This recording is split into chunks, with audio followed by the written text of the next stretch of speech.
Tobin and Leroy here with you. 560 WQAM. Let's get the headlines. Brought to you by the new Palmetto Drug Super Center. Why buy your truck at a car store? Palmetto. We know trucks. All right, some good news out of Dolphins camp. Looks like Cam Smith, according to multiple boots on the ground, is going to return to practice today. So that is good news for last year's second-round pick. Yeah, he better. Excuse me? I mean, the job's on the line. If I'm being honest with you, the job's on the line. Is it on the line now, or is it's on the line? It's on the line now? You got to show me something, baby. Get that orange jersey. I don't disagree with that. I would like him to show me something. Show me something, man. Because Show me something. This is the third year. Yeah, I think so. Yeah. I don't know what. See, here's the thing. When you draft somebody, sometimes you bring them in and you think that they can do X, and Y, X, Y, Z, right? Then you get them in and you realize, okay, well, we can't do this with them. But they're talented. Let's see what we can do with them. And then you bring in a new coach who says, I'm not working with this, right? So now, after having him for a couple of years, you know what he can and can't do, whether it's a study thing or he doesn't have the talent. And you push him and let him know what's up. And if he still ain't getting it, then he's not meant for you. Yeah, I heard Anthony Weaver speak about this on Friday, and he was saying, like, he said that he's scarred from his rookie year and that he has to play with a confidence. I was a little nervous listening to that. I mean, obviously, that's everybody. Like, you can get scarred because you've had this high expectation of yourself. Everybody's told you what you can and can't do, or what you can do, how you're going to help the team or whatever. And then you come in and they treat you like crap. Right. It's scarring. Right. And it's it's almost like a Flores Tua situation with Fangio last year. And I told you, that's one of the reasons why I'm a big fan of Tua, is because I've seen guys not ever play football based on what happened to them like Tua his first 2 years. I've seen guys not be able to play. Especially, like, you don't realize how mentally strong you have to be dealing with not only the personalities of other players, but the personality of your coach, right? And some coaches are like this. It's not about me. It's my job to get the most out of you that I can, and I'm gonna put all my personal beliefs aside. Some people aren't like that. It's you fit my way, the way I expect you to look, the way I expect you to play, or I'm gonna find somebody else. And so there's a fine line between that. And a lot of times, if a coach doesn't necessarily get his player, they don't have any success. What are you doing? That looks like a radio pirate. Okay. Who's a radio pirate? Okay. Yarr. Okay. Okay. No, you look like Aegon. Shmita says if Tobin was a radio pirate, he'd be Captain Jack Sparerib. For Twitcher. All right. Well, you guys can go to hell. Meanwhile, Team USA, they finished with the 1 seed in Olympic play. They will be back in action tomorrow. They take on Brazil tomorrow night. Serbia didn't even make it, right? No, Serbia made it. Oh, okay. Serbia's in the Team USA bracket, so but I don't think the US will face Canada, France, or Greece up until the finals. Like, it's USA versus Brazil. I believe it's Serbia, Australia. So we have a Patty Mills v Nico matchup. And then that winner will face Team USA Brazil winner. And then on the other side, you have a Germany, France. I don't know who plays each other. I forget. And then Greece and another team. But Team USA, I mean, they smoked Puerto Rico. Anthony Edwards, my God. Oh, my goodness. Oh, my God. I mean, you know what? We forget at how athletic he really is. And then you see him on the floor and you're like, Oof. Oh my goodness. Did you see Bam get mad at the Heat admin over the weekend? So the God love the Heat Twitter, right? Like you know, I love the social media. They do a lot of great work, but they got a little too excited, and Bam called them out because they posted our guy Bam finishes with the W with 3 points, 5 rebounds, 3 assists, 2 steals. Pretty underwhelming game from Bam. Right. Not that he had a bad, he didn't even really need to have a good game. They killed Right. Puerto Rico. Right. You know, but it was not exactly his performance against the South Sudan. Right. And Bam goes, y'all didn't have to post my quadruple single.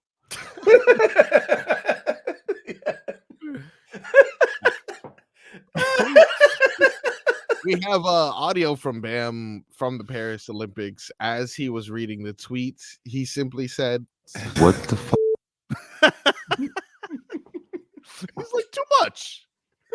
Just say happy you got the win. You didn't have to put the stat line. Our guy. Our guy. Our guy. Yeah. You making it sound like I mean, in effect, they basically said that's why we were in the play-in. Mr. Quadruple Single. He was it was the Ant-Man show in that game. Dude. He killed it. Although man, they really hate Joel Embiid in France. They do. They Dude. hate his ass. Dude, he even tried to like do the reverse psychology. It didn't matter. No, it didn't matter.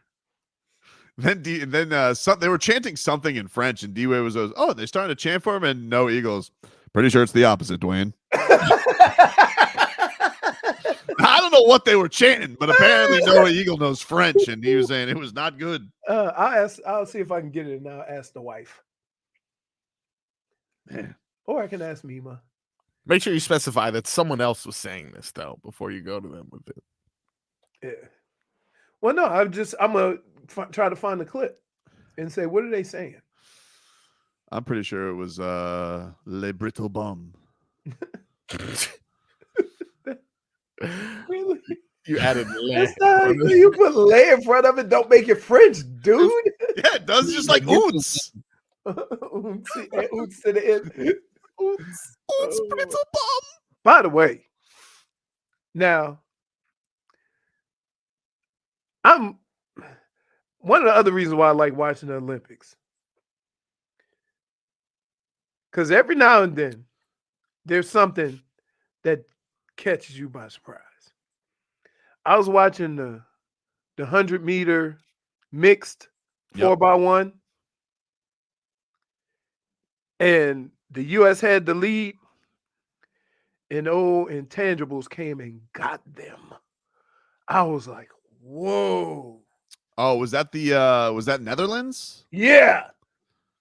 Yeah, she did you see She was flying. Is that the one that sounds like Mickey Mouse? Oh, I didn't see her so. post. Yeah. Oh my! I didn't see her post, but I did see that race. That was crazy. Right. I mean, like, dude, to make up like 10, 15 yards and 100 yards is crazy. Sheesh. That's insane. It was, and I'm like, is she even running? And then I, and then Fawn said, I said, hold on. I said, I'm not going to take nothing away from the Netherlands because that girl can run. But this is the equivalent to Olympic Big Three. Okay? They ain't have none of the stars in that. Right? You think if they sent LeBron, KD, and Ant-Man or Bam. They don't put the stars in the relay? No, not in the mixed relay. Oh, okay. So I didn't know any of the people in it, but I do know the girl that was the closer was not. Well, she's a gold medalist, dude. Good for her. No, the Netherlands girl's gold medalist, not the U.S. Damage is done. Yeah. Tyreek Hill. Oh, Got that Tyreek. cheddar this weekend, dude. Got that onion. onion. Yeah. He got $90 million over the next 3 years, 65 guaranteed. So Cheetah gets his Here's the deal. extra money. If you look at the money that he's getting versus the money he would have got anyway, it probably gave the team a little cap space. The wiggle room. Right. That's what I'm saying. So, like, But when you already have the contract, it's easy to do it that way. It's when you haven't gotten it yet. Mm-hmm. So Tua, Jalen Phillips, Javon Holland, those are, different. As soon as they brought Chubb in, they redid his contract. Or as soon as they gave him a contract. I'll tell you this, he doesn't speak anymore, which is probably the best because he's not the best in front of microphones. But Stephen Ross could actually get on a microphone right now and not do the weird Jerry Jones fake all in because he's all in. Stephen Ross he's all in, but he's actually all in. Now, I said this when everybody was calling Stephen Ross a clown. And I said, you guys will appreciate that this man will spend whatever it takes to try to bring a winner to Miami. Did I not? Okay. Yeah. Okay. I never questioned that, but I do admit that during the Brian Flores lawsuit and the way things were unfolding in the beginning, before even getting Mike McDaniel, I was like, what the hell are we doing? This is going to set the franchise back. He's got flubs. Like, look, he's got listen. He's got his shortcomings. There's no doubt about it. But that dude will spend. Here's the deal. Every man does not know how to speak accordingly in front of the media. Now, if you think about it, Stephen Ross has been a guy who's made a boatload of money at his craft, whatever it is. It's real estate and architecture and all this stuff, right? Building stuff. Sure.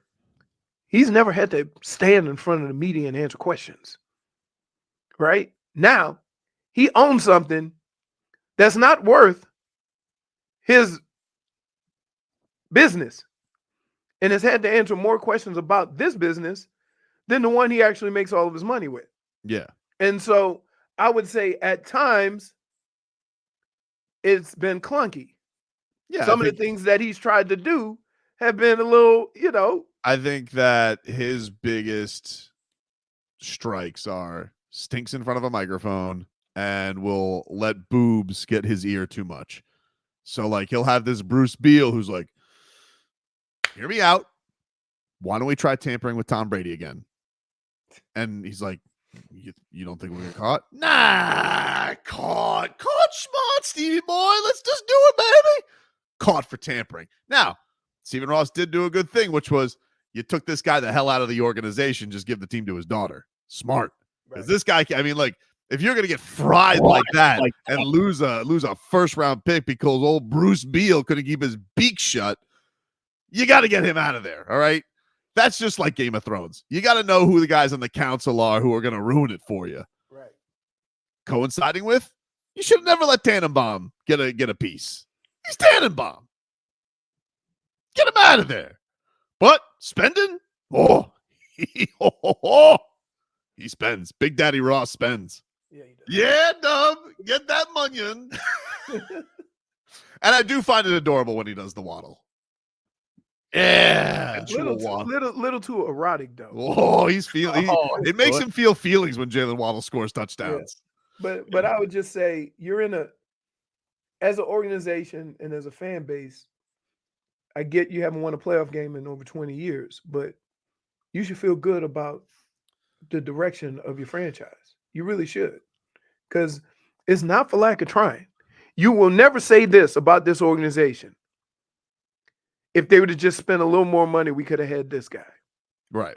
And with all of the contracts that they've done, even though I hate it, it lets you know that the decision not to keep Christian Wilkins was not necessarily a money thing.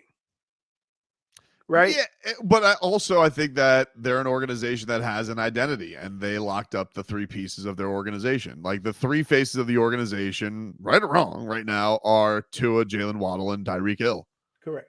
And, I hopefully the Christian Wilkins thing won't bite them, and that they can figure this thing out with their rotation of guys and, going a little bit cheap skis on it. But we know who the face of the franchise. It's going to ride or die with those three guys. It is like those are the faces of the franchise right now. Did you see, Leroy, that Cheetah was voted by his peers? All right, not the media, by his peers. Number 1 player in the NFL. He was atop the NFL top 100. Wow, cool. Yep. Patrick Mahomes, 4th. Who's second and third? Lamar Jackson, number 2. Okay. And Run CMC, Christian McCaffrey, 3. Okay. Yeah, I can see that. But a lot of it, think about this. If I told you to list the most impactful players to their organization, that's about where it would go, right? Because keep in mind, last year, the defense kept Kansas City in it while they were trying to find their identity offensively. Yep. Was not a very impressive year offensively for them. Right. For them.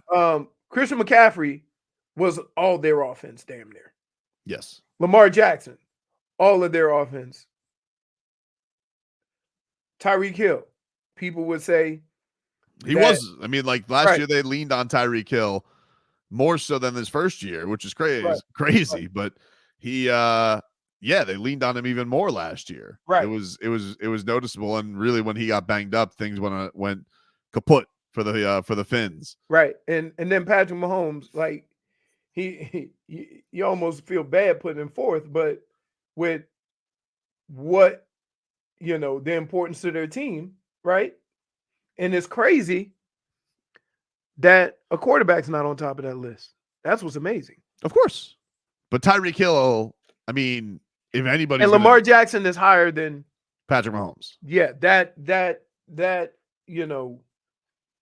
because in Baltimore they're collecting. Though he was the MVP last year. I know, but they're collecting. They're receipts. Collecting. Yeah, because I mean, when it gets to the big game, he hasn't quite gotten over that hump either. You got a Tua, Marcos, on Tyreek Hill being the best player in the NFL. This was Tua's reaction. He was fired up for the cheetah. Man, that's my dog. That's my dog. Oh my gosh. I mean, he was excited. We all were in a group chat. We all texted him. Jalen Ramsey, Teron Armstead, Raheem Mostert, Jalen Waddle. Like we were just all congratulating him. There was some funny things that we threw in there just to give him a hard time. But for the most part, that was unbelievable. To have a teammate like that, I mean, voted just best in the league. That, I mean, doesn't get better than that. So adorable, fired up Tua. Sounds genuinely happy for him. Yeah. Yeah, now, he does. He mentioned something there that's very interesting. He mentioned an integrated group chat. It's not just the quarterbacks. It's not just the wide receivers. No, it's offense. Jalen. Yeah. Who makes that group chat? Because the whole team isn't getting. Is that the captain's group chat? Is that the captain's group chat? Captains, Raheem was on here. Does A-Chan get a pass? Is A-Chan in the chat? He's not in the captain's. Maybe he only mentioned those names, but I would say usually the whole offense is on the chat. Braxton Berrios, is he on the chat? There are multiple chats. I'm sure there are multiple chats, but there's also the captain's chat. This one, captain's chat. Ooh, Jalen Ramsey's in there. Tyreek Hill is in there. Ooh, let's go. Javon Holland. Holland's got to be Snowman. there. Armstead's in that chat. Snowman's the only one waiting for his Munyon. Yeah, for sure. He's honestly played it the nicest though.